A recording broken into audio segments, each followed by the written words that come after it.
Assalamu alaikum. Today we are going to start the second question of 5 year paper which is blood. तो पहले video में हमने पूरे transpiration के बारे में बात की थी, ट्रांसपायरेशन के टॉपिक को कंप्लीट किया था और आज हम लोग second most important question transport में से स्टार्ट कर रहे हैं जो कि ब्लड है।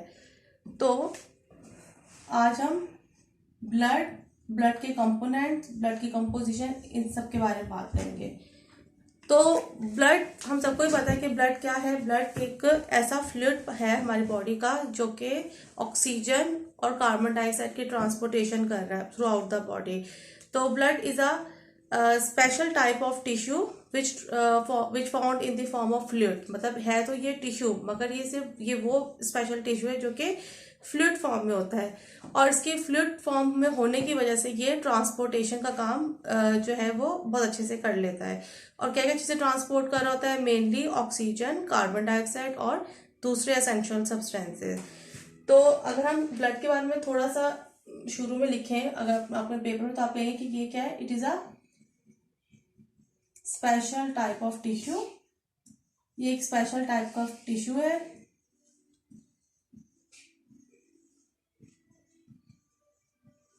और ये फ्लूइड फॉर्म में पाया जाता है,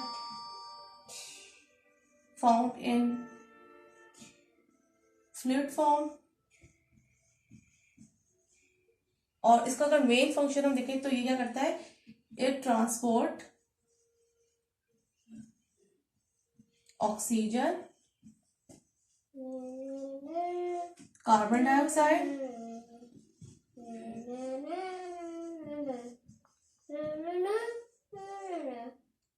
एंड एसेंशियल सब्सटेंसेस। मतलब बहुत सारे इंपॉर्टेंट सब्सटेंसेस जो होते हैं वो भी ब्लड की वजह से बॉडी में ट्रांसपोर्ट हो रहे हैं।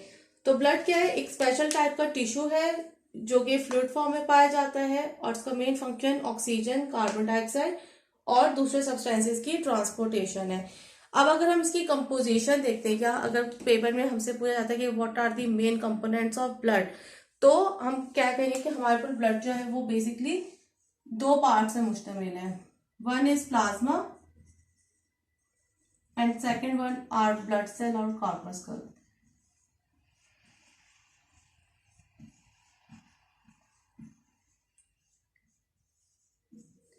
और ब्लड का जो 55 पोर्शन है, 55% पोर्शन जो है वो किस पे मुश्तमिल होता है? प्लाज्मा पे।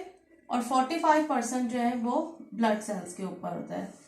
ठीक है, तो अब हम डिटेल में पहले प्लाज्मा को डिस्कस करेंगे कि प्लाज्मा की क्या कंपोजिशन है, प्लाज्मा के क्या फंक्शंस हैं, और फिर उसके बाद ब्लड सेल्स में भी कौन कौन सी टाइप्स हैं और उनके अलग अलग क्या फंक्शन है वो पढ़ेंगे। तो पहले हम लोग प्लाज्मा को देख लेते हैं।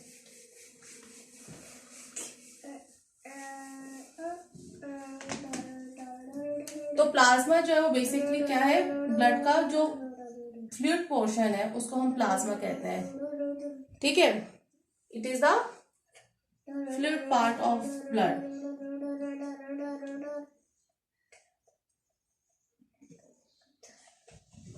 अगर हम इसमें से सेल्स को अलग कर दें तो प्लाज्मा का जो कलर है वो येलोइश होता है।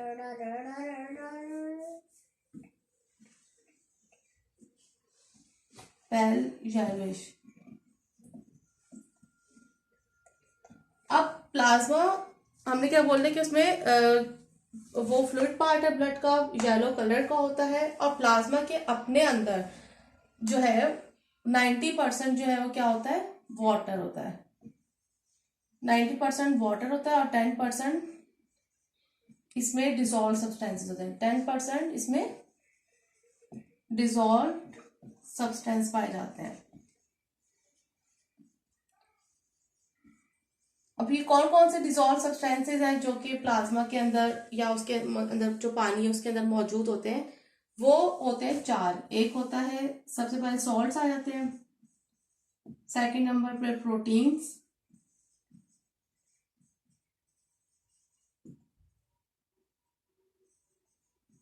उसके बाद डाइजेस्टेड फूड प्रोडक्ट्स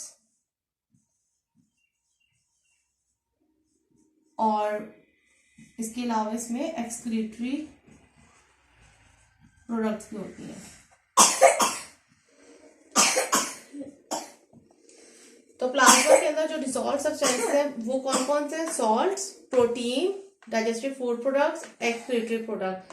सॉल्ट्स में इसमें होते हैं कौन कौन से सॉल्ट? वो होते हैं बाइकार्बोनेट्स,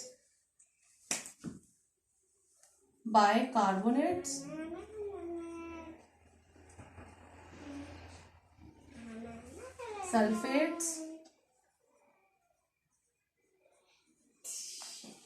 उसके अलावा बाइकार्बोनेट सल्फेट क्लोराइड और फॉस्फेट्स ऑफ सोडियम और पोटाशियम।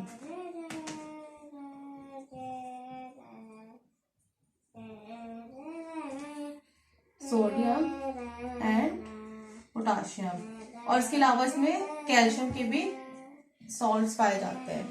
ठीक है, सॉल्ट्स जो है जो प्लाज्मा में मौजूद है वो कौन कौन से? Bicarbonate, sulphates, chloride, phosphates of sodium and potassium. उसके अलावा सॉल्ट्स ऑफ कैल्शियम भी। प्रोटीन्स जो पाई जाती है प्लाज्मा में वो होती है एल्ब्यूमिन, ग्लोब्यूलिन, फिब्रिनोजिन, प्रोथ्रोम्बिन,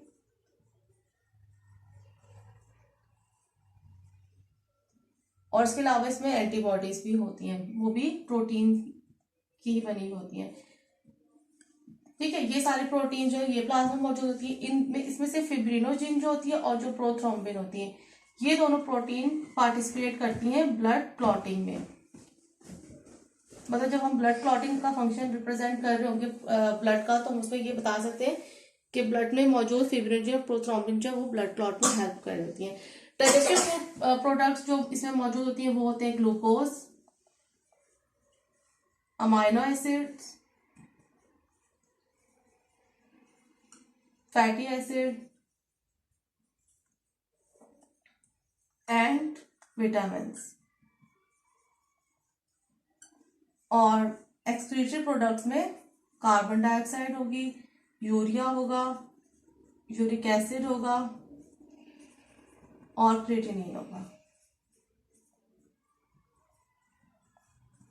तो प्लाज्मा की अगर हम कंपोजिशन देखें तो हमने कहा कि प्लाज्मा जो है वो एक फ्लूइड पार्ट है ब्लड का, जो कि अगर हमसे उसको अलग से देखें तो वो येलो कलर का होता है। प्लाज्मा के अपने अंदर 90% वाटर है और 10% डिजॉल्व सब्सटेंसेस है। और 10% डिजॉल्व सब्सटेंसेस जो है वो उनमें हम देख लें सॉल्ट जो है वो कौन कौन से हैं, प्रोटीन्स कौन कौन सी हैं, डाइजेस्टिव फूड प्रोडक्ट कौन से हैं और एक्सक्रीटरी प्रोडक्ट्स कौन से हैं।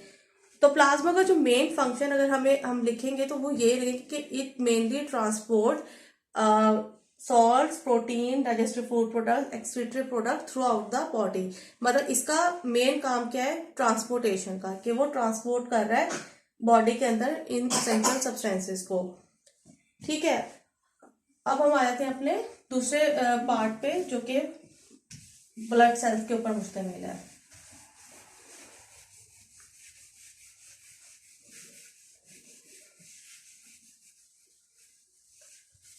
ब्लड सेल्स जो है हमारे पास वो दो टाइप के हैं ना, blood cells. Number 1 are red blood cells और सेकंड जो है वो वाइट ब्लड सेल्स है।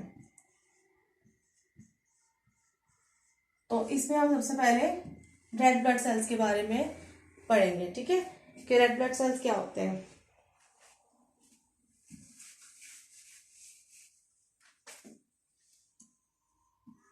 Red blood sales, red blood sales का जो साइंटिफिक नेम है वो है एरिथ्रोसाइट्स।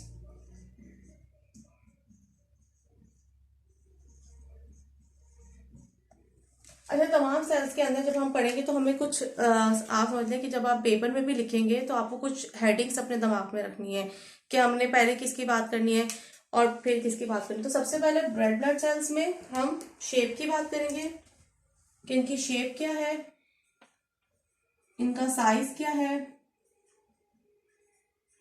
ठीक है, इनकी कंपोजिशन क्या है, और प्लेस ऑफ प्रोडक्शन की बॉडी के कौन से पार्ट में ये बनते हैं,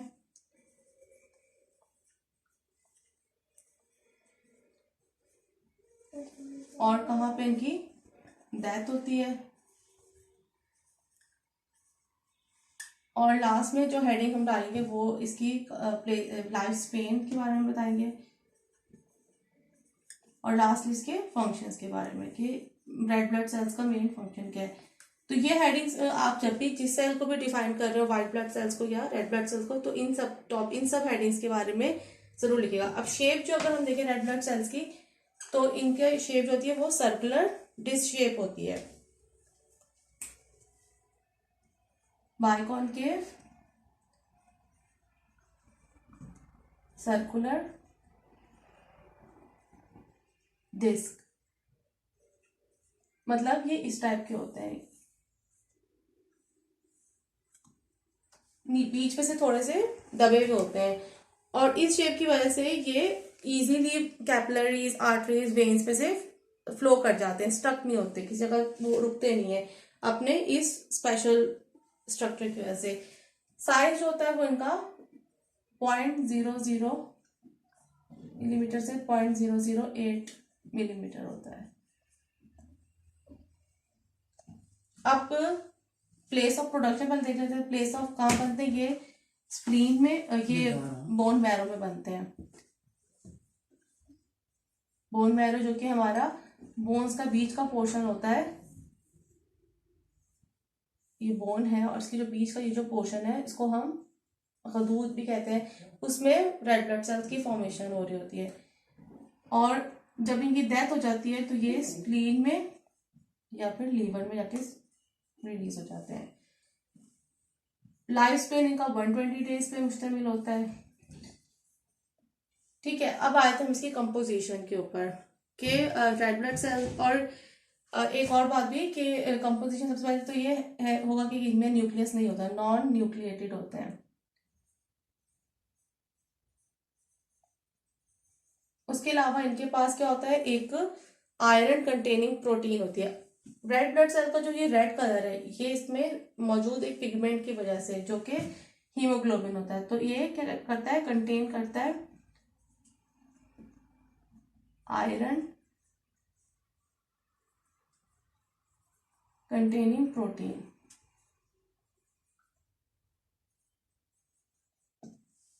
मतलब अगर आप इसके अंदर हीमोग्लोबिन की बात कर रहे हैं कि हीमोग्लोबिन आरबीसी के अंदर होता है,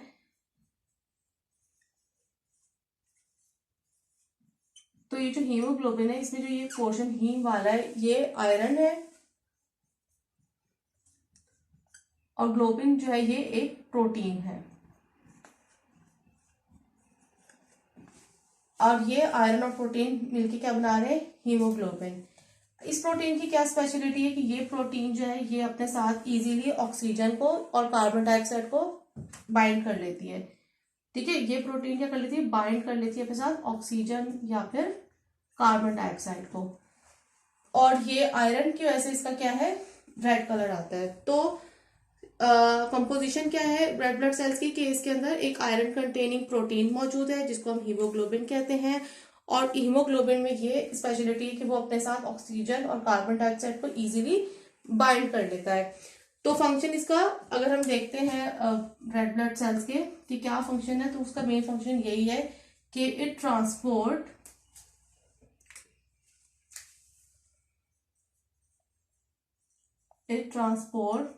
oxygen from lungs to body,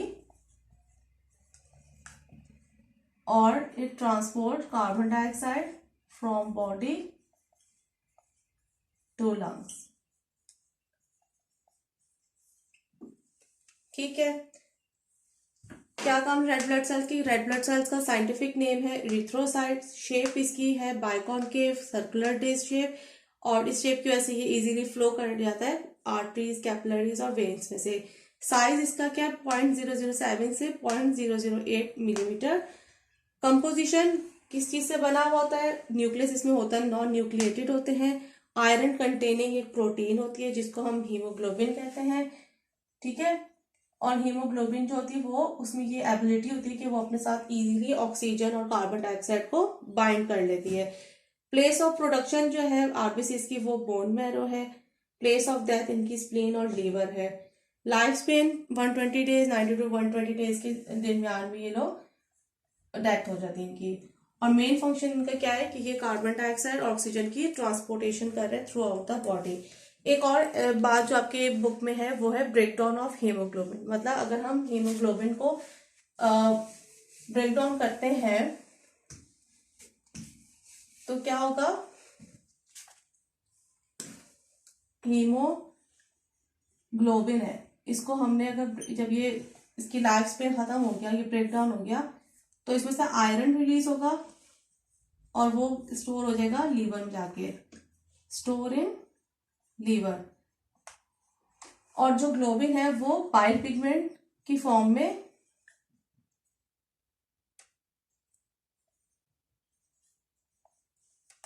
excrete हो जाएगा गट में जाके।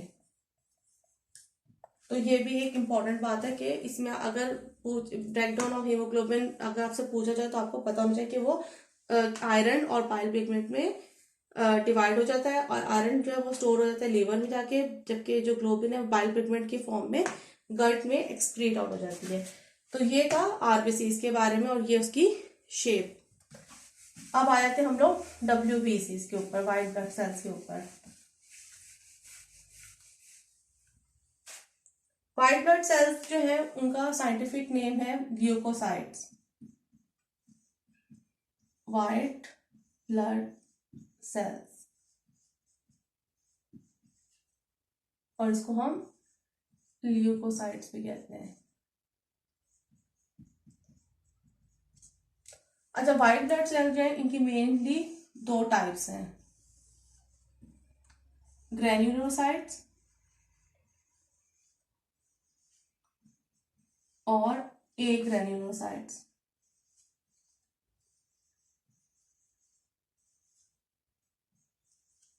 फिर फर्दर ग्रेन्युलोसाइट जो है वो भी 3 टाइप्स के हैं, न्यूट्रोफिल्स, eosinophils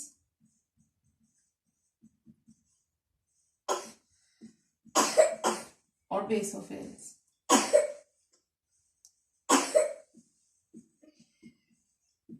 और एक ग्रेन्युलोसाइट जो है वो 2 टाइप्स के हैं, मोनोसाइट और लिम्फोसाइट।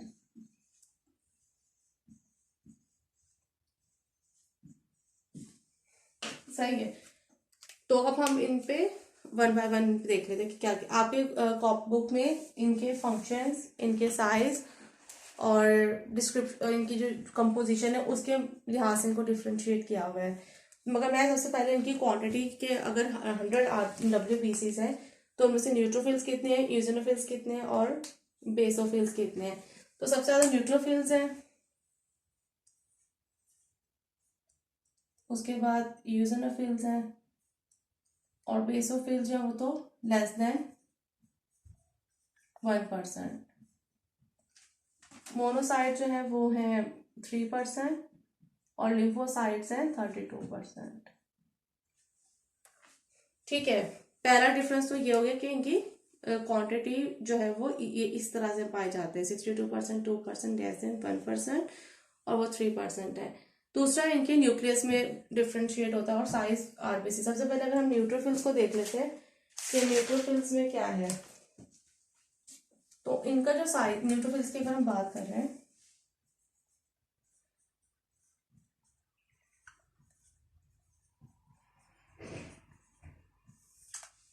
तो न्यूट्रोफिल्स का हम बताएंगे कि साइज इसका ट्वाइस है आरबीसी के मुकाबले में, ये साइज ट्वाइस देन आरबीसी।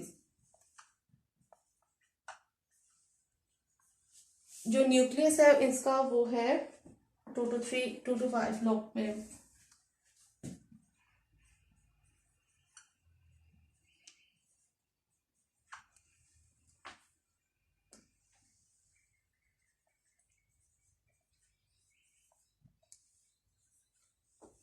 ठीक है, और क्वांटिटी हमने इसकी बता दी है। अब फंक्शन अगर न्यूट्रोफिल्स का देखें तो इसका काम क्या होता है कि ये स्मॉल पार्टिकल्स को फैगोसाइटोसिस के थ्रू जो है किल कर रहा होता है। ठीक है, it kill small particles by phagocytosis.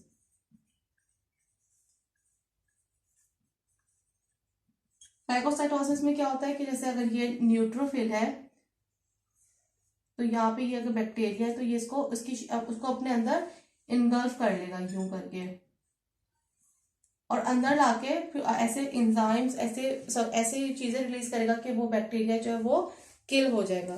तो उसको हम फैगोसाइटोसिस कहते हैं। तो न्यूट्रोफिल्स जो है वो 62% है WBC की क्वांटिटी में देखें, और न्यूक्लियस इनका 2 to 5 लोब पे मुश्तमिल है। और ये इनका फंक्शन क्या है कि ये स्मॉल पार्टिकल्स को फैगोसाइटोसिस के थ्रू किल कर सकते हैं। और अगर हम इनके स्ट्रक्चर को देखें कि न्यूट्रोफिल्स कैसे होते हैं, तो ये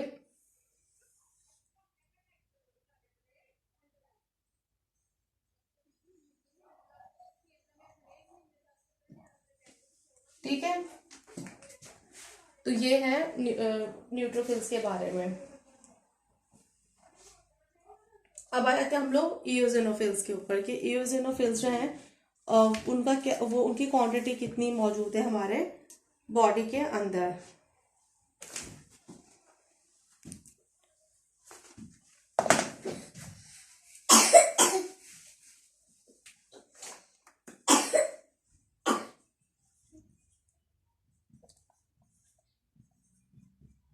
इओसिनोफिल्स होते हैं, ये होते हैं बाइलोब्ड। इनका जो न्यूक्लियस होता है वो बाइलोब्ड होता है।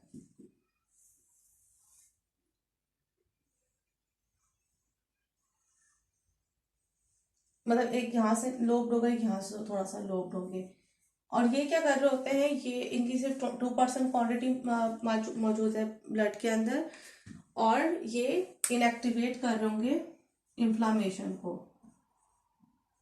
इनका काम क्या है कि ये इन्फ्लामेशन को इनएक्टिवेट करेंगे बाय इनएक्टिवेट इन्फ्लामेशन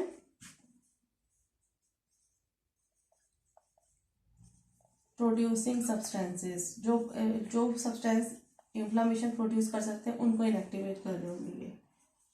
तो ये इनका मेन काम है। ठीक है, इओसिनोफिल्स के बारे में क्या कहा कि ये बाइलोब्ड है, इनएक्टिवेट कर रहे हैं इन्फ्लामेशन को, और इसके अलावा ये अटैक करते हैं पैरासाइट्स के ऊपर भी। Attack parasites. तो इओसिनोफिल्स के बारे में स्ट्रक्चर भी हमने देख लिया उसका, मतलब कि न्यूक्लियस उसका कैसा है, बाइलोब्ड है।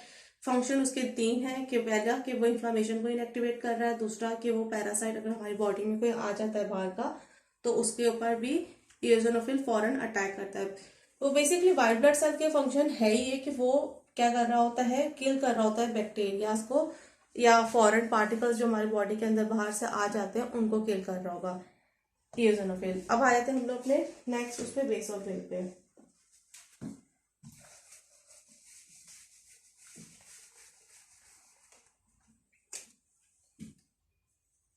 बेसोफिल भी बाइलोब भी है। ठीक है, फंक्शन इसका क्या है कि ये 2 चीजें रिलीज करता है बेसोफिल। एक बेसोफिल एक रिलीज करता है हेपेरिन, और इसके अलावा बेसोफिल रिलीज कर रहा होता है एक और एंजाइम हिस्टामाइन। अब इनके फंक्शन, हेपेरिन का क्या फंक्शन होता है कि ये ब्लड को क्लॉट नहीं होने देता। ठीक है, इट प्रिवेंट ब्लड क्लॉटिंग। और हिस्टामाइन जो होता है वो बेसिकली इन्फ्लामेशन के जो जहां पे इन्फ्लामेशन होनी होती है उसको कर रहा होता है। मतलब अगर आपके बॉडी में कोई भी इन्फ्लामेटरी रिएक्शन होगा तो उसमें बेसोफिल का काम होगा कि बेसोफिल हिस्टामाइन रिलीज करेगा, इसकी वजह से इन्फ्लामेशन हो रही होगी। तो इट कॉज इन्फ्लामेशन।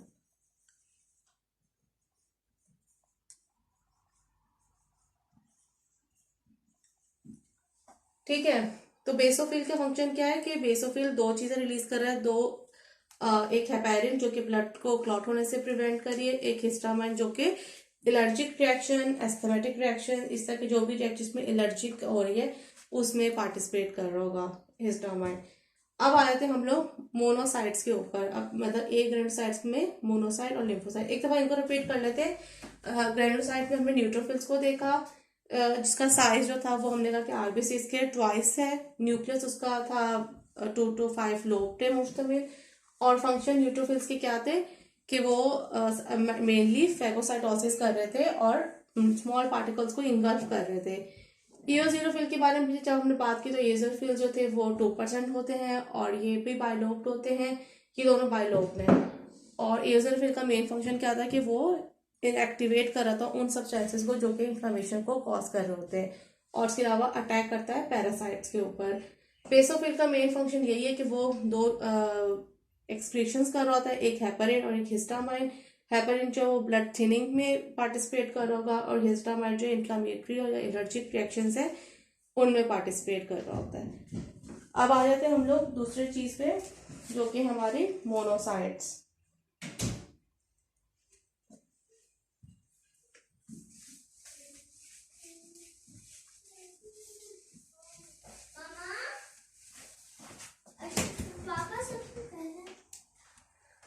अब हम मोनोसाइट्स की बात करेंगे।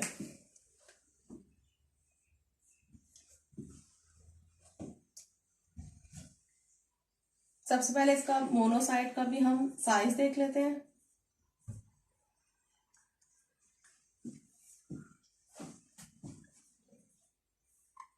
फिर इसका न्यूक्लियस देख लेंगे कि मोनोसाइट का न्यूक्लियस कैसा है। तो मोनोसाइट का अगर हम साइज देखते हैं तो वो 3 to 4 times larger than RBCs है। 3 to 4 times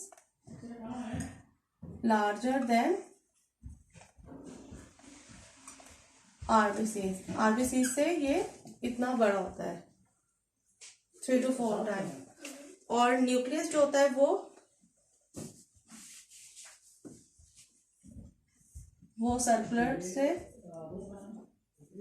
circular to lobed होता है। और अगर हम स्ट्रक्चर देख रहे हैं तो इस टाइप का होगा, थोड़ा सा किडनी शेप टाइप कह लें। और इसका मेन फंक्शन क्या है,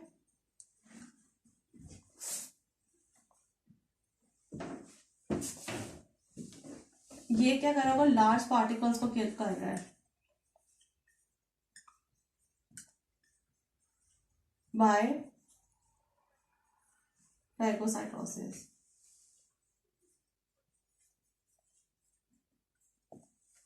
तो मोनोसाइट जो है वो लार्जर देन आरबीसीज है, 3 to 4 टाइम्स बड़े हैं आरबीसी से।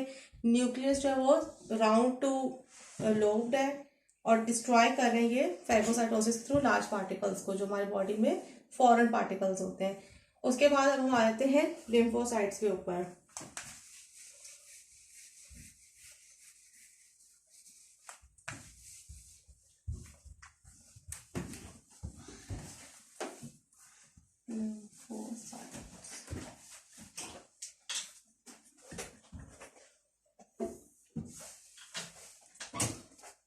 ये जो होते हैं स्लाइटली लार्जर देन आरबीसी होते हैं, मतलब ज्यादा बड़े नहीं होते आरबीसी से, थोड़े से बड़े होते हैं, slightly larger than RBC. Nucleus इनका इतना बड़ा होता है कि उसने तकरीबन पूरे सेल को, जैसे कि सेल है तो न्यूक्लियस इसका ऑलमोस्ट सेल जितना ही होता है।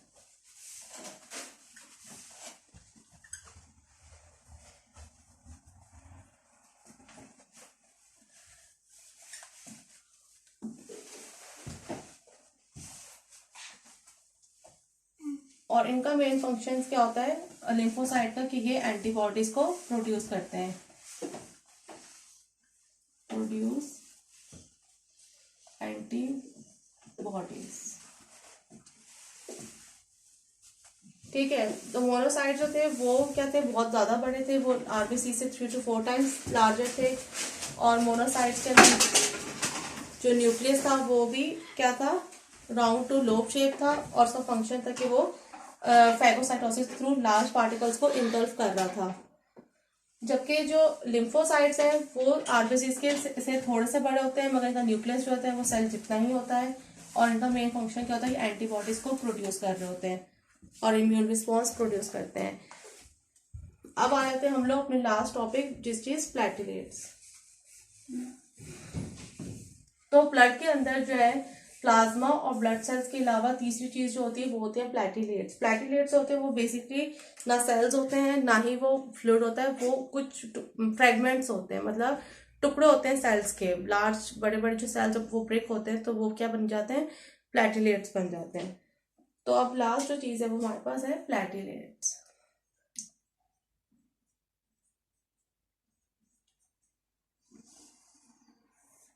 तो they are the fragments of large particle। Fragments का मतलब क्या होता है, स्मॉल पीसेस होना, टुकड़े होना।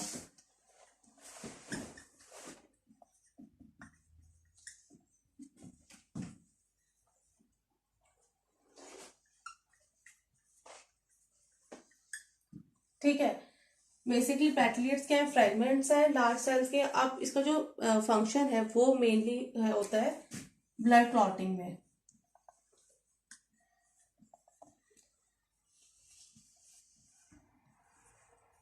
ब्लड क्लॉटिंग जो है वो उसका मेन फंक्शन है प्लेटलेट का।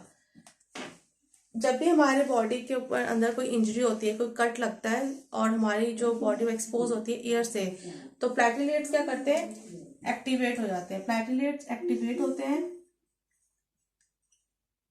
और रिलीज करते हैं एंजाइम।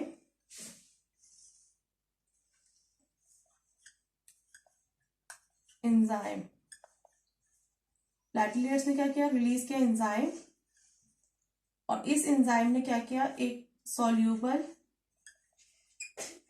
प्लाज्मा प्रोटीन फिब्रिनोजेन उस पे अटैक कर दिया है और उसको कन्वर्ट कर दिया है इनसॉल्यूबल प्रोटीन फिब्रिन में।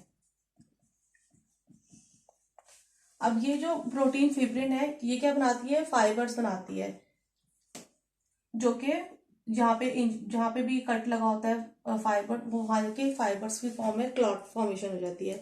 तो प्लेटलेट्स का मेन फंक्शन ब्लड क्लॉटिंग होता है कि प्लेटलेट जो है जब कोई भी आपको इंजरी होगी तो वो रिलीज करेंगे एंजाइम, वो एंजाइम कन्वर्ट कर देता है फिब्रिनोजेन को इनटू फिब्रिन, और फिब्रिन जो है वो फाइबर्स बनाता है जहाँ पे भी आपके कट लगा होता है, और जिसकी वजह से ये प्रिवेंट कर देता है ब्लीडिंग को,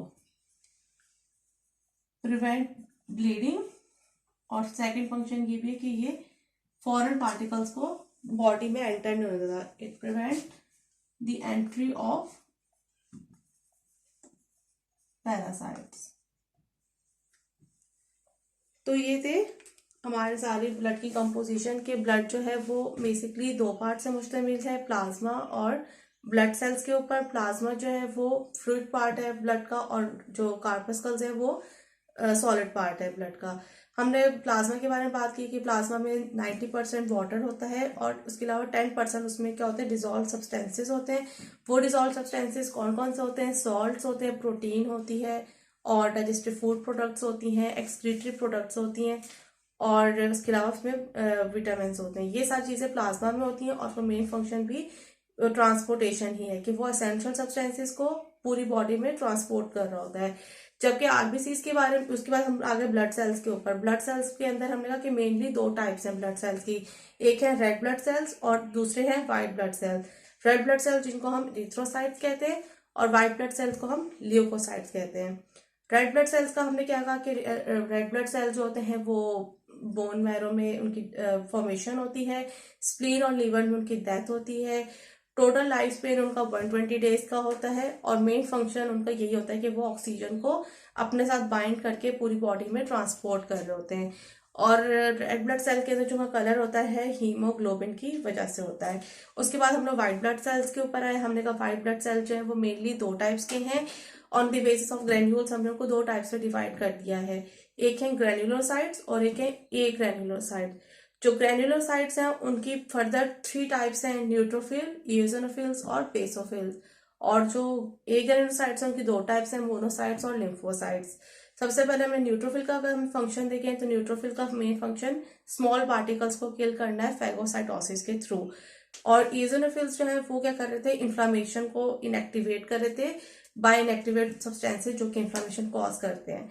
और जो हमारा बेसोफिल्स थे वो क्या कर रहे थे, वो अटैक कर रहे थे एंटी पैरासाइट्स के ऊपर। जो भी पैरासाइट्स उनकी बॉडी में एंटर हो जाते थे उनके ऊपर वो अटैक करते थे।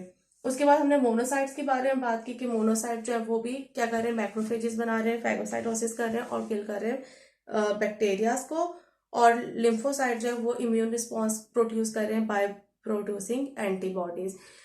उसके बाद हम लोग अपने थर्ड पोर्शन पे आए, कंपोनेंट ऑफ ब्लड की, जो कि प्लेटलेट्स है। और हमने कहा प्लेटलेट्स जो है ना कि वो क्या है, फ्रेगमेंट्स हैं लार्ज ब्लड सेल्स के। और इनका फंक्शन ब्लड क्लॉटिंग में ही होता है कि ये रिलीज करते हैं एक ऐसा एंजाइम जो कि कन्वर्ट कर देता है सॉल्यूबल प्लाज्मा प्रोटीन फिब्रिनोजिन को इनसॉल्यूबल प्लाज्मा प्रोटीन फिब्रिन में। और ये फिब्रिन जो है क्या बनाता है, at the site of injury fibres बनाता है, ब्लड क्लॉट बनाता है, जिसकी वजह से मजीद ब्लीडिंग नहीं होती और खून जो है वो बहता नहीं ज्यादा। और दूसरा इसका काम क्या है कि जब वो उस क्लॉट को फॉर्म करेगा तो दूसरे बाहर के जो पार्टिकल्स है, फॉरेन बैक्टीरियाज वगैरह, वो हमारी बॉडी में एंटर नहीं हो पाएंगे। तो होपफुली आपको ये वीडियो पसंद आई होगी, आपको ये पूरा टॉपिक ब्लड का क्लियर हो गया होगा। और आप मेरे चैनल को प्लीज़ ज़रूर सब्सक्राइब कीजिएगा और अपने दूसरे दोस्तों के साथ भी इसको शेयर कीजिएगा। अल्लाह हाफिज़।